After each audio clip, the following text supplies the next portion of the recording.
The following program is a Town of Colonie television production of the William K. Sanford Town Library. It goes all my life's a circle, sunrise and sundown. The moon rolls through the nighttime till the daybreak comes around. And all my life's a circle, but I can't tell you why. Seasons spinning round again, the years keep rolling by. My name is Gil Payette. I am a storyteller. I retell stories from Native American folklore based on my understanding of the myths, legends, and stories of the Native American people. There is a story from southern Arizona.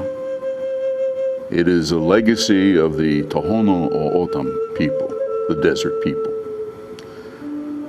The story is in a small book, and I want to tell you a story about the book and the author before I tell you what the Tohono O'odham told their children. There is a 90-year-old woman who lives in Arivaca, Arizona. She lives in an adobe house with no electricity and 3 manual typewriters. Her name is Bird Baylor. For all of her adult life, she has been a school teacher and an author.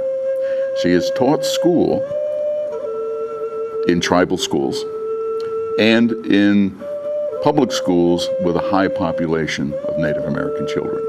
She has written many books about the children, about the people, and about the desert. One of the books is called And It Is Still That Way. In that book, there is a short story, maybe 5-6 paragraphs, called How the Papago Got Some Shade. The book was put together because she asked kindergartners and first graders to come in for show and tell and to tell stories that their grandparents tell them at home. So each story has a tribal affiliation and a school affiliation. Back in the 70s, when the book was first written, the name Papago was used for one of the nations in southeastern Arizona. But Papago goes back to the days of the Spanish conquistadors. When the Spanish met these native people, part of their diet was gathering mesquite beans and cultivating tepary beans. The Spanish called them bean eaters, Papago. It was not a compliment. In their language, they are the Tohono O'odham. Tohono means desert, O'odham means people. They are the people of the desert. So today, to be politically correct, the story would be called How the People Got Some Shade. I tell the story under the title, Snake is Dying. Snake was a great spirit in the desert. Snake knew the mysteries of the desert. There was a time before what we call history, when Snake called the healers to him. The great animals, the buffalo, the bear, the eagle, and had counsel with them. Everyone waited to see what the outcome of their talks would be. 4 days later, Snake came out to address all the animals gathered, the 4-legged ones, the ones that fly, the ones that crawl. And he told them that his days among them was limited, that he must prepare for his journey to the sky world. His family was grief-stricken, and his friends were very, very sad. You see, Snake was dying. They would do anything for their friend in his last days. But the first one to speak was Desert Tortoise. And Desert Tortoise said that his people had always found shelter, always had a resting place in a shallow hole in the ground. And this is what they would do with their friend Snake. The next to speak was Jack Rabbit. And Jack Rabbit said his father and his father's father before him told them that they took shelter under the plants They were a windbreak. They were a resting place. And this is what they should do for their friend. And then the last to speak was Coyote. Coyote said, "We have been here since the creation. My people have been everywhere. We have seen the humans and where they live, what they use for shelters, where they rest. They have been in cliff dwellings. They have been in pit houses. They have been in teepees, wickiups. They have been in longhouses. This is what we will do for our friend." So each of these three animals, desert tortoise built a shallow resting place. Jackrabbit built a windbreak under a mesquite tree, and Coyote built a 4-post structure with just a top, no walls. Snake was brought and shown what they had done. I must tell you, Snake was moved by what his friends did for him. Snake cried at everything that was done, and he said these things would be used, save them. For many, many days, Snake sat under the structure that Coyote had built. It was called a wata, which means shade. Any of the animals would come and talk with Snake.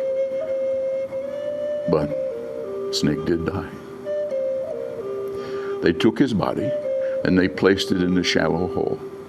They covered it with rocks from the mountains in all 4 sacred directions. They took their prayer bundles, their prayer sticks, their prayer feathers, and they placed them on the mesquite tree. It became an altar to their friend. And anyone who wanted to come and remember Snake would sit under the wata in the shade and think of their friend, look at their beloved desert, and be able to see in all 4 sacred directions. One day, people came up to wash the dry riverbed, and they saw these 3 things.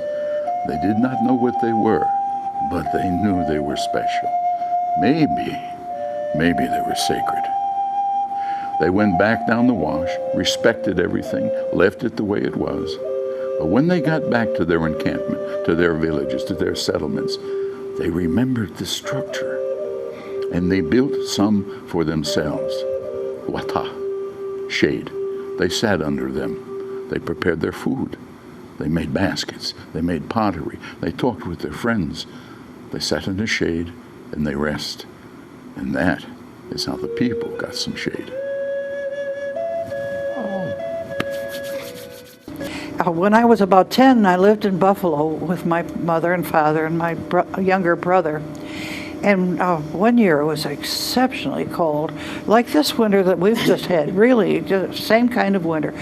And one morning, my Aunt Nani came running in the front door, came through the living room, through the dining room, into the kitchen, and she had the Courier Express, which was a morning paper. I don't think they have those anymore. May, look at this. It says here in the paper that Niagara Falls has frozen over completely. My mother said, "Oh, that's got to be some kind of a joke. All those thousands of gallons of water couldn't happen." But here it is. It's in the Courier Express, and there are pictures, and they show the policemen are out on the brink of the falls, directing traffic on the falls. Oh, my mother said, "I can't believe it." My aunt said, "This is a historic event. I ought to take Betty down there. It might not happen again in our lives, may not happen again in her life. And we ought to go down and see that." And to my astonishment, my mother agreed. And so we went up to Main Street and got the high speed. Now the high speed was a little 2-car train that in the city ran right down the trolley tracks, right through the middle of the street. And when it got out in the country, it went right down through the fields. And every time it crossed a street, a highway, a path, any kind of a byway, the high speed had the right of way. And I bet we were hurtling along at 42 miles an hour. Whoa. And the cars would stop. People would get out of their cars and stand there to watch the high speed, and they would wave. And of course, I thought they were waving at me, so I waved back, and I just was having a wonderful time. Now, when we got down to the falls, usually, the noise of the falls would deafen you. But that day, it was absolutely still. Not a sound coming from the river. There was ice everywhere. And as we went down the path, we began to hear the crunch of the ice under our feet. And there was ice on the wires, on all the metal signs, on the benches along the way. Every little twig that everything was covered with ice. And the sun was shining. It made it look as if you were walking into a crystal palace. And when we got down to the brink of the river, there, we looked down, there were 2 lines of people right along the brink of the falls. And then a third line of policemen with their back to the brink, and they were holding those yellow crime scene tapes so that people wouldn't actually fall right over the front of the falls. And everybody was in a holiday mood. They were waving and talking to utter strangers. So I thought my aunt would probably say, well, Bets, we'll just stand here and watch. But to my utter amazement, she said, come on, Bets, let's go. And we went over, and down the brink of the river we went, and out on the ice. We looked up toward our left, and those huge boulders that usually make the rapids when there's water flowing, they were all encased in thick, thick ice. And it was sort of I think you'd call it a daiquiri color, a pale green, and the sun shining, it made it look like tremendous jewels there in the riverbed. And so we started across, and the policemen were standing about every 6 or 8 feet, and I thought it was classy to go up to each one and tell them who I was and where I came from and all that, I was just thinking that I was all important. And they were very polite until we got to the last one over, almost to Goat Island. And that last policeman said, you have to turn around and go back because the ice is breaking up and the water is coming down. Well, my aunt grabbed my hand and we started back, and I was reluctant because I had this idea that the next day in school I could tell kids that I walked across to Goat Island. Well, it was not to be, because my aunt was determined we were going to get back there fast. And we got back there. Now, dozens of people had been down the bank, and it was all clay and ice and water and gunk.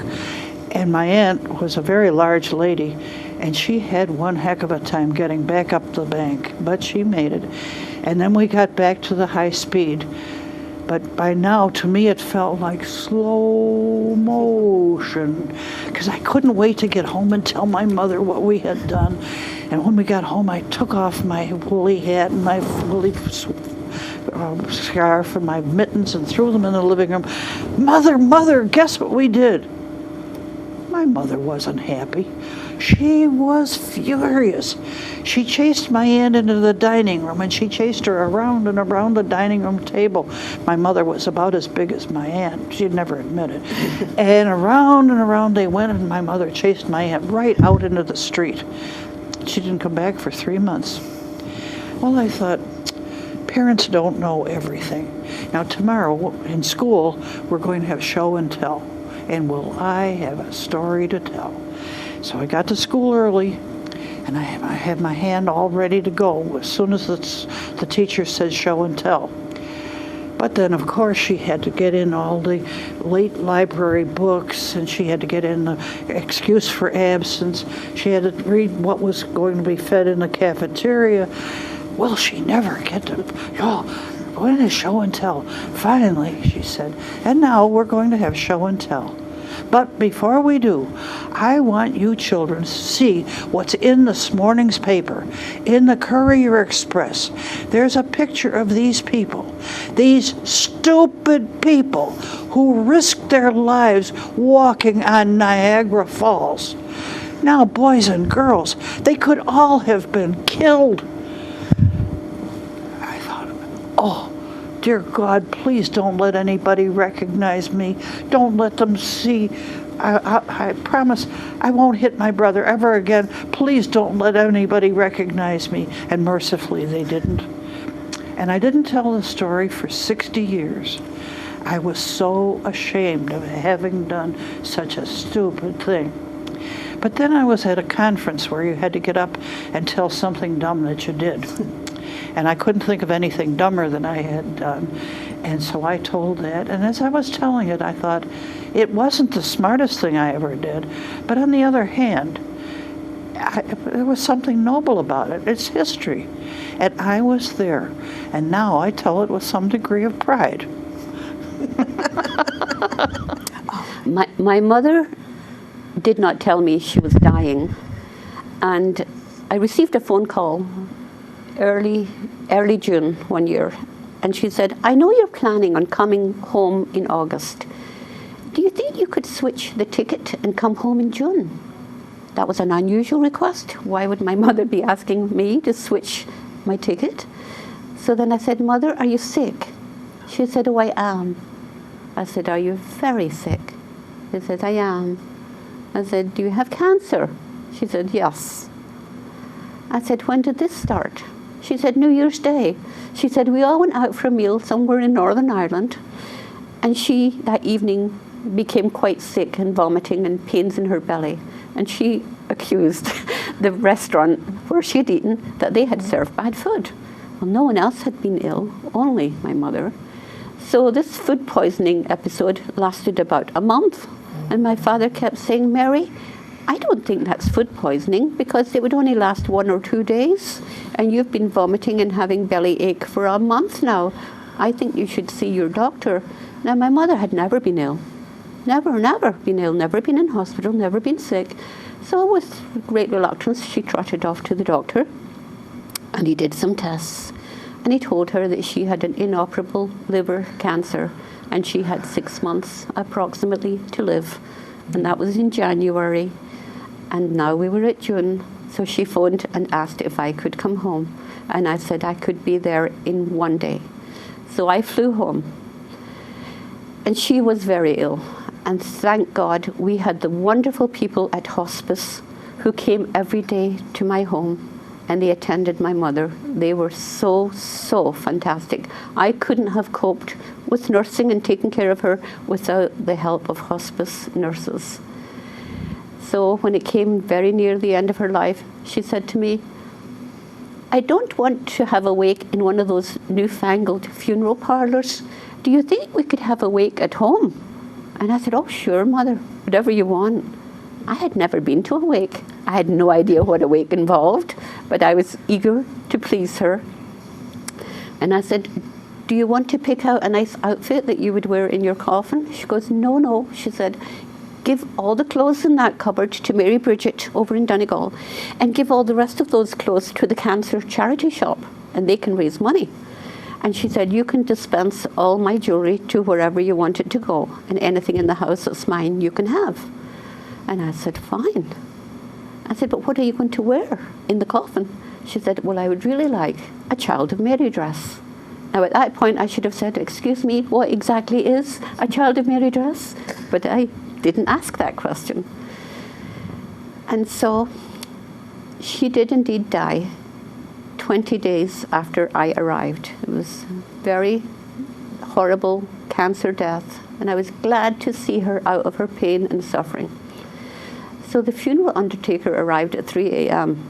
and I said, she wants to be buried in a Child of Mary dress. Have you any idea where I would buy such a thing? He said, oh, in olden days we called it a shroud. I said, oh, she's not going to be buried in a shroud. He goes, yes, that's her wish, to be buried in a shroud, and you have to honor her wish. And so they took her away, and they brought her back a few hours later, and Daddy and I stayed up all night, and we removed all the furniture from the back bedroom, and really got the whole house all spruced up. And I did a lot of baking because I knew a lot of people would be coming, and we put her body up in the back bedroom. Now, according to Irish custom at wakes, men do nothing. They just sit around and they visit with each other, and they smoke pipes, and they drink beer, and they talk, and they tell stories. And the women of the house do all the work. Well, guess what? There was only one woman of the house, and that was myself. So it turned out that I'd have to greet the visitors that came, go upstairs and say the rosary, back downstairs and make the tea. Upstairs and say the rosary, downstairs and make the tea. This continued forever, I thought.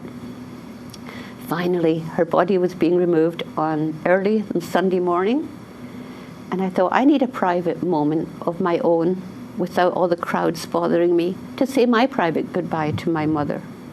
And as I entered the bedroom, one of the blessed candles that was round the coffin had melted and bent over, and as I walked in the door, it touched the wallpaper and the flame shot up the wall. The wallpaper was flocked velvet ostrich feathers in peach and cream, and the wallpaper was thick.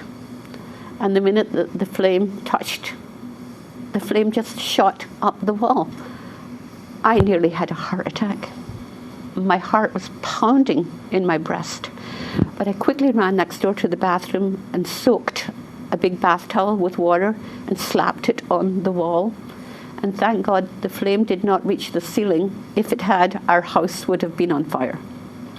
But because the smoke and the damage only went about an inch below the ceiling, I did manage to get all of that flame out. And when I looked at the mess, it was a blackened, charred mess and smelled really bad. I thought, oh my goodness. The priest and all the people are coming this afternoon to take Mary, my mother, off to the church to be kept overnight and buried in the morning. And it happened that there was an old lady downstairs making breakfast. She was a distant cousin of my father's from Ballymena in Northern Ireland. She was in her late 70s. So I didn't want my father to see any of this. So I ran downstairs and I said, Maggie, can I speak to you privately upstairs for a minute? And she trotted upstairs and she said, oh, Holy Mother God, was it cremated Mary wanted? And I said, no, but Mary almost got cremated. It's a good job I walked in at the exact second I walked in, or this house would have been on fire. She said, oh, don't you worry about that mess. We'll fix it. I said, how are we going to fix it? She said, knowing your mother, wouldn't your mother have another roll of that wallpaper in that big hall closet upstairs? I said, I don't think so. She said, of course she would. She said, you go look for the paper and I'll go get paste. I said, we don't have any paste, wallpaper paste. She goes, oh, I can make paste. I said, how are you going to make paste? She said, out of flour and water, makes grand paste. And she said, don't tell anyone. So she went down to the kitchen and came back with a bowl of flour and water. And she said, now your job is not to let anyone come up here. I said, how am I going to do that? She said, say the rosary. Big long prayers to keep everybody downstairs. And I said, and what are you going to do? She said, I'm going to rip off the burnt wallpaper and put on the new wallpaper. I was tempted to say, oh, you can't do that. You're too old. But I didn't say that. I left her and I went downstairs and they were all eating breakfast. And I didn't have to say the rosary because nobody rushed upstairs. And after a while, maybe an hour, Maggie came down and she gave me the thumbs up. And I went upstairs and I looked and it was wonderful, absolutely wonderful. She had ripped off all the burnt section of wallpaper. It was just in one corner. And she put on the new wallpaper and you couldn't tell that anything had happened. And there was an odor of burning, but the candles were burning. So you would attribute it to the candles that were all around the room burning. And as I looked over and into my mother, I thought she was smiling. And I thought how lucky we were that I walked in at that exact moment. Otherwise, the fire brigade would be coming and carting Mom down the stairs in her coffin. And that would not be a good end to an Irish wake. Well, I do have another Irish story for you. Thank you for asking me. This is called One Wish. One time there was a young man and his wife who lived on a farm in County Mayo. The young man's parents lived with them, and the farm was very poor, and they had a landlord. They didn't own the property, so half of everything they grew had to go to the landlord. And like every family, they suffered sorrows. The man's wife was, and the young man had tried for 5 years to have a child of their own, but no child had been born to them. And the young man's mother was blind and had been blind for 10 years. But the family stayed together, and the young man was able to keep them well and happy and food on the table until a blight came on the potato crop and starvation came to the door. And then there was no food, and the young man had to do everything in his power to get food to put on the table for the family. And there was only one thing to do: to go into the landlord's estate and poach some game. Now, getting caught at that would mean that you'd be hung right away. But the landlord was one of the hard ones, and he thought maybe he could take his axe and sneak around in the landlord's property. He had a big forest where he and his friends hunted for game, for sport. And if he found something, he could keep his family alive. So he got an old axe, the only weapon he had, and he sharpened it. And then one morning at dawn, he went into the landlord's forest. And he hunted all day, always keeping watch for the horsemen that were riding around looking for people that were poaching game.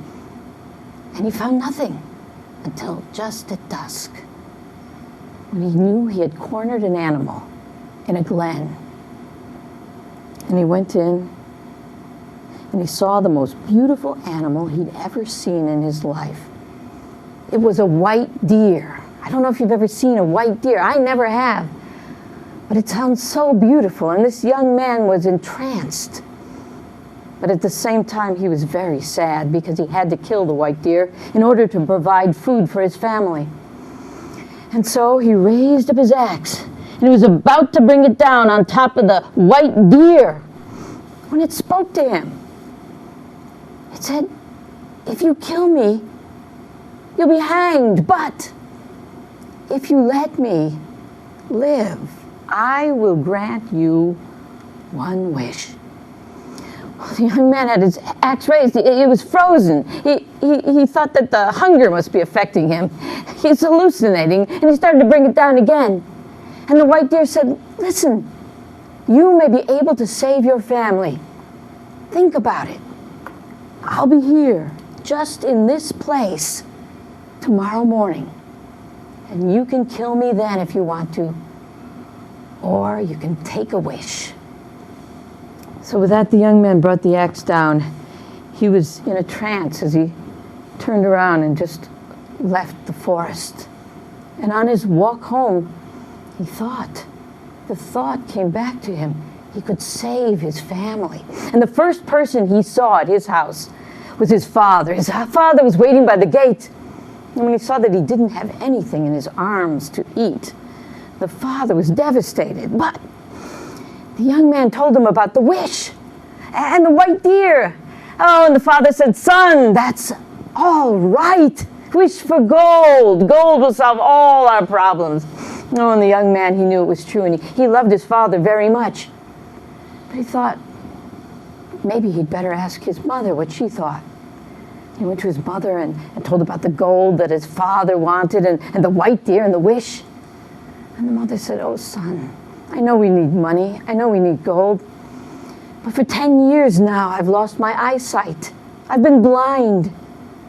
Sure, my eyesight being restored, that would be the best wish of all." And oh, the young man, he loved his mother very much, and he wanted to do that for her. But he thought he should ask his wife. And of course, when he asked his wife, she sadly said, "Husband, I love your mother and father very much. But for 5 years now, we've waited for a child to be born to us, and no child has come to us. Truly, that would be the most precious wish of all." And the young man wanted a child more than anything in the world. And that night, he tossed and turned. Couldn't sleep at all, just thought about those 3 wishes and how he wanted to give them to his family. He wanted to solve all their problems, but he could only have one wish. Perhaps he should kill the white deer, is what he thought. But in the morning, he'd made up his mind. He decided on a wish.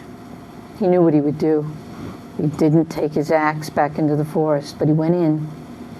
And there was that beautiful white deer, right where he'd left it. And the white deer looked up at him and saw that he didn't have a weapon and said, you'll take a wish.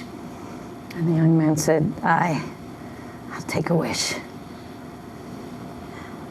And the white deer said, tell me what it is. And the young man squared his shoulders, and he took a deep breath. And he said, I wish my mother could see my wife rocking our child in a golden cradle. And that one wish was granted to that young man, and the family lived happily after that. It goes all my life's a circle, sunrise and sundown. The moon rolls through the nighttime till the daybreak comes around. And all my life's a circle, but I can't tell you why. Seasons spinning round